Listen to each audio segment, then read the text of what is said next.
respected Ms. Santwana Bhattacharya, respected Sri Prabhu Chawla, experts, educators, policy makers, ladies and gentlemen, and my very dear friends. At the outset, let me express my deep gratitude to the organizers of this conclave for giving me an opportunity to be here with you. In fact, as T.S. Eliot said, I am no Prince Hamlet, nor was meant to be. I am an attendant lord. I will also confess that I am not an expert in education. I am just a civil servant, former civil servant. You know, I would like to present before you a bit of a discomfiture which I had on an earlier occasion. See, I happen to be the Culture Secretary of the state of Kerala. We decided to hold a conclave in Delhi, project the best that is there in Kerala's culture and heritage. The Vigyan Bhavan was booked for this purpose. We invited a lot of educators, cultural leaders in various fields, but we were told that, some of the young student unions will get into the auditorium and may create problems.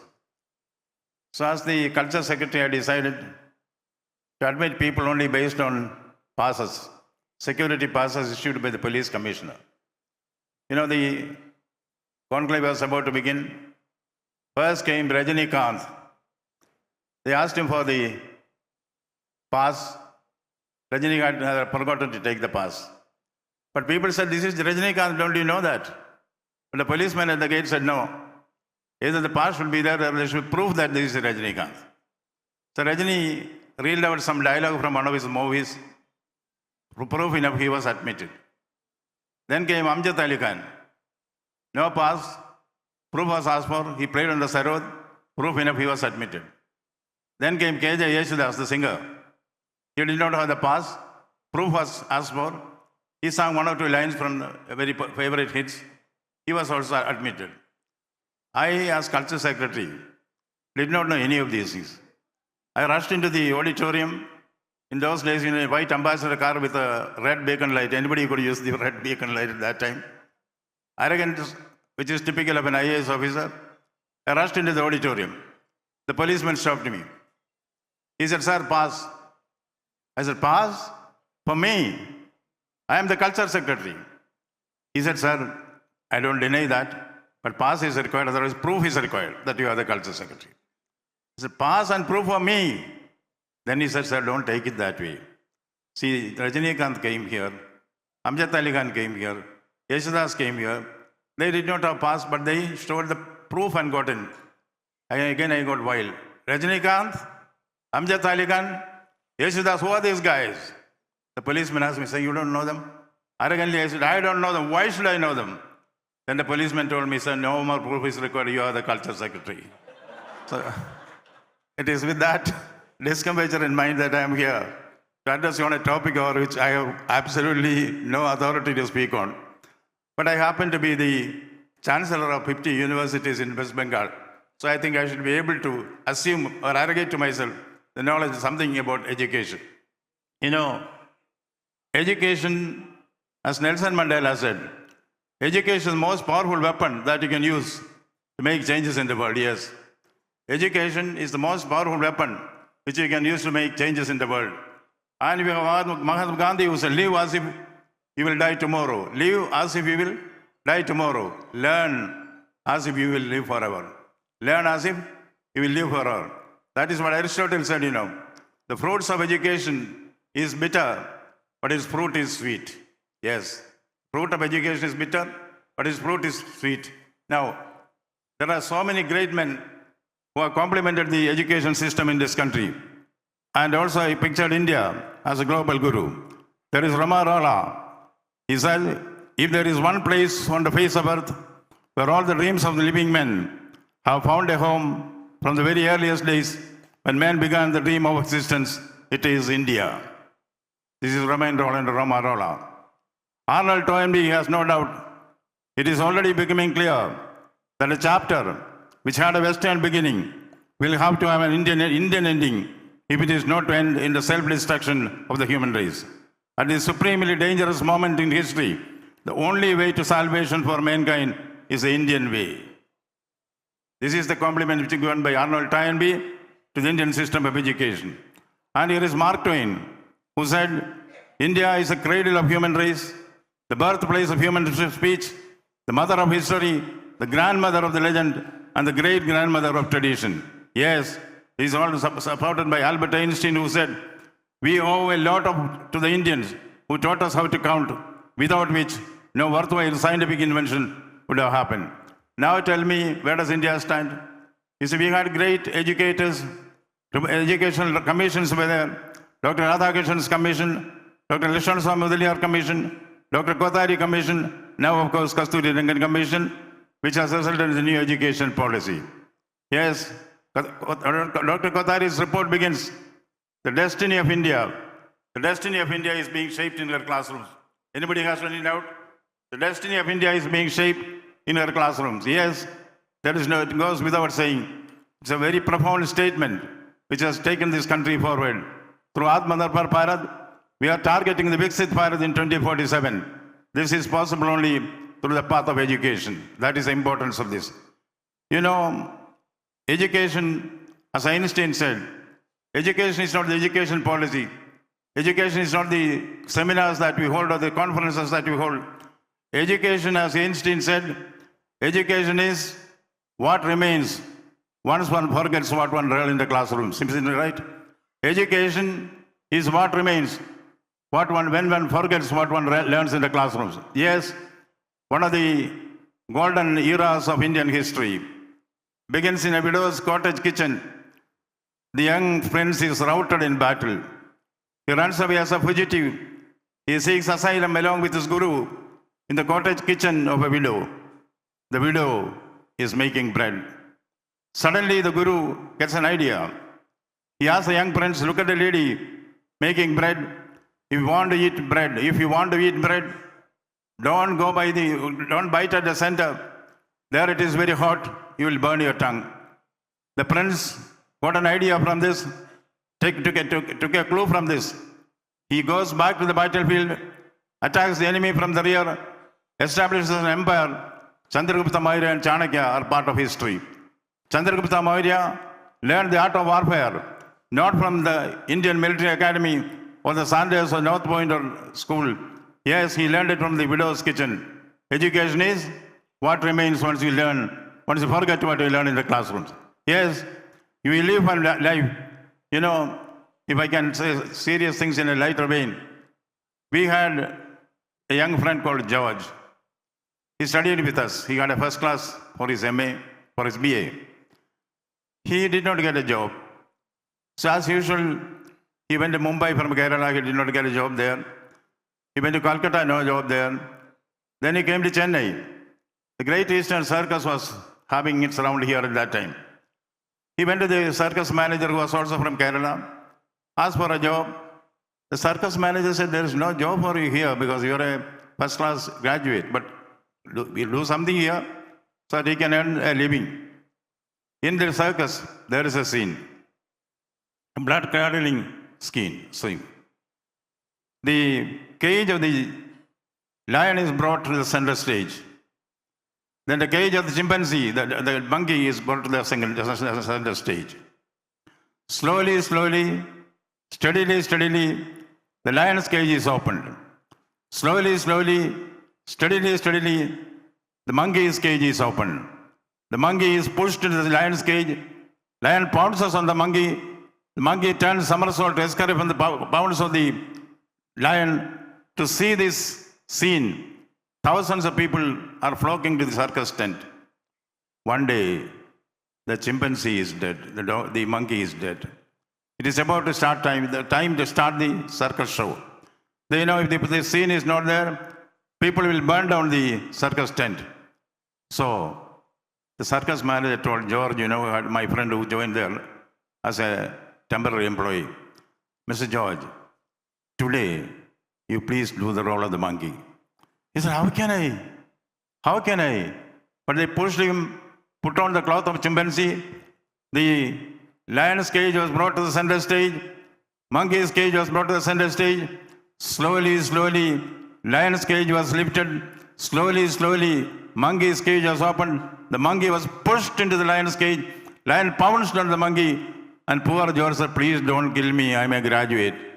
The lion said, don't worry, I'm a postgraduate. So we say proudly, education is empowerment, education is enlightenment, education is emancipation. All these are there, but education should also lead to employment. So what is the fun of the new education policy is that it is practical. Basically the European way of looking at education has been taken over by the Indian way. And that is what Arnold Toynbee said, I'll repeat again, at the supremely dangerous moment in history, the only way of salvation for mankind is the Indian way. Yes, but there is also something.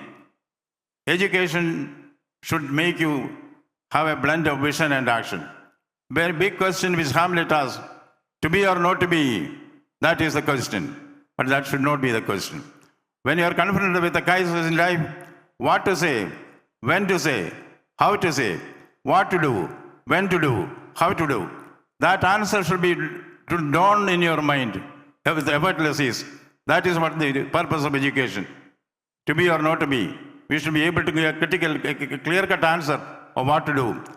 There is also another aspect of education. You should not forget that all of us are educated here.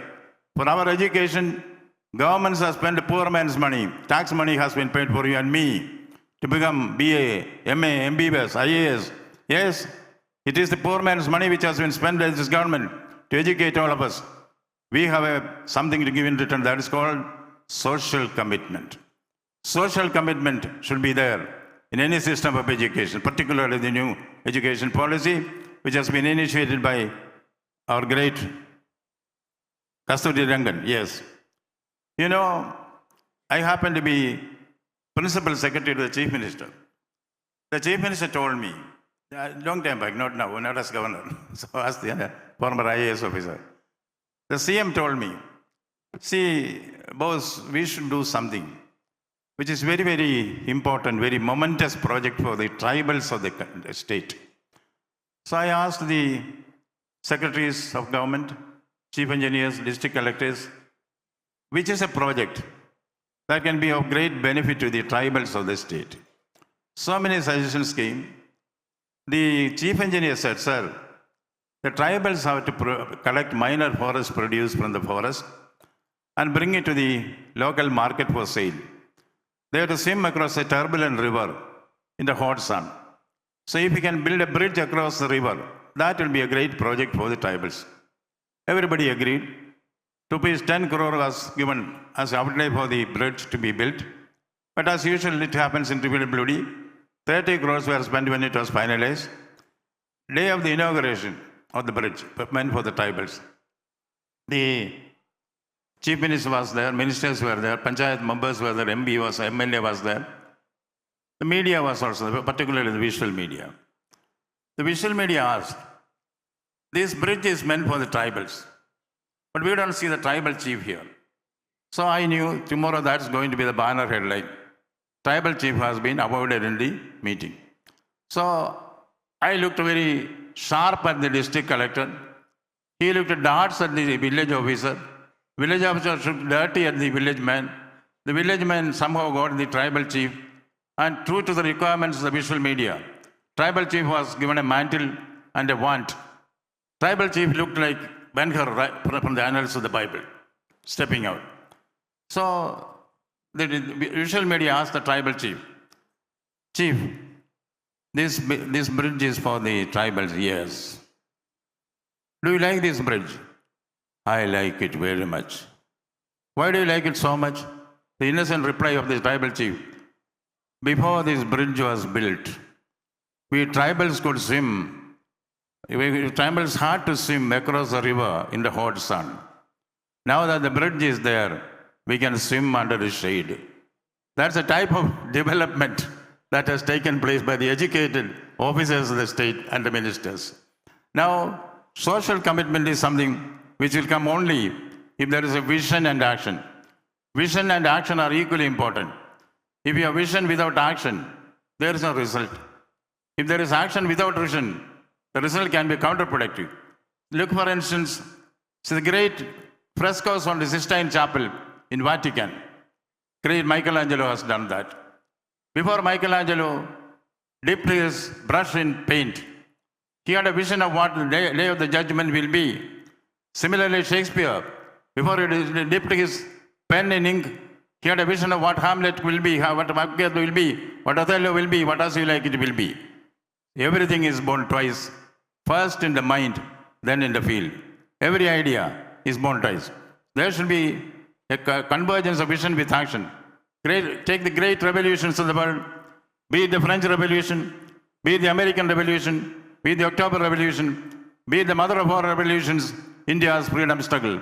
Everything begins as a vision in the mind of one man or a group of men. Then only it comes into action.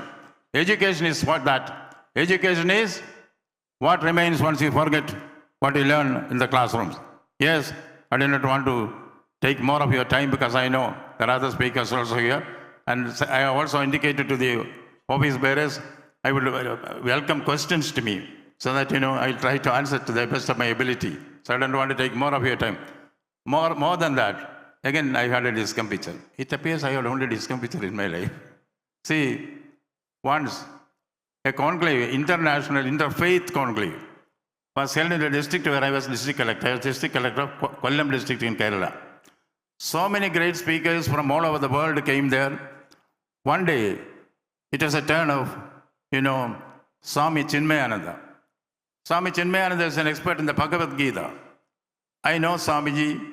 I have heard his discourses on Bhagavad Gita. Being the local collector, I said I should go and meet him and pay my respects. So I go there, wait for the Swamiji to come. Then there is an announcement. Ladies and gentlemen, your attention, please. Then, announcement is, Swamiji's flight has been delayed by 1 hour. Next announcement took me by surprise. In the meantime, our district collector Ananda Bose will speak to you. My God, I had no information about that.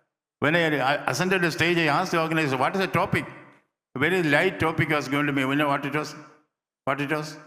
Dialectical materialism and the essence of Indian philosophy. I did not understand a thing about that. But having announced, I started my speech on dialectical materialism and the essence of Indian philosophy. After about 20 minutes, I got a chit. Prabhu Chawla is looking at me, maybe a chit will come for me. When you get a chit during your speech, it means please wind up. But you know what was written on the chit? On the chit it was written, Swamiji's flight has been delayed by 1 more hour, please speak on. So I had to speak for 2 hours on dialectical materialism and the essence of Indian philosophy. This is scene number 1. Scene number 2. When I got the UN Global Best Practice Award for my work in the low-cost housing. I was invited to UN. I spoke there. I received the award. I was resting in my Manhattan hotel. By midnight, I get a call from Kerala, lightning call. At that time, there was no mobile, It was the international lightning call. On the other end, it was an old lady from her town. It was very clear. She asked me, am I speaking to Dr. Bose? I said, yes, ma'am. Dr. Bose, I need your help. I said, please tell me, ma'am. Doctor, I am not able to sleep for the last 3 days. So I thought she might have thought I am a medical doctor. So I told, ma'am, I am not a medical doctor. I know everything about you. Your PhD is from BITS Pilani. That is your doctorate, I know that. But I need your help, doctor. Please tell me, ma'am. I told you I am not able to sleep for 3 days. Please help me. Then I thought, ma'am, do you have hypertension, blood pressure? Yes, I have hypertension. Are you in the habit of taking sleeping pills? I am in the habit of taking sleeping pills. Maybe you would have forgotten to take sleeping pills in the last 3 days. That's why you are not able to get sleep. No, I am taking phenobarbital 500 mg. Even now I took it. Then how can I help you, ma'am? You alone can help me, doctor. Do you remember that speech on dialectical materialism which you said here, 1 minute after you started, I started sleeping. Can you repeat it over phone once again so that I can sleep here? I don't want Mr. Chawla to say that, Anyway, not only that, Mr. Chawla is an experienced person. Right from my childhood, I used to read him, hear about him. You also owe my IAS to a great extent because I used to go through the edit page of the Indian Express at that time, If I got my IAS, one reason is that. Thank you so much.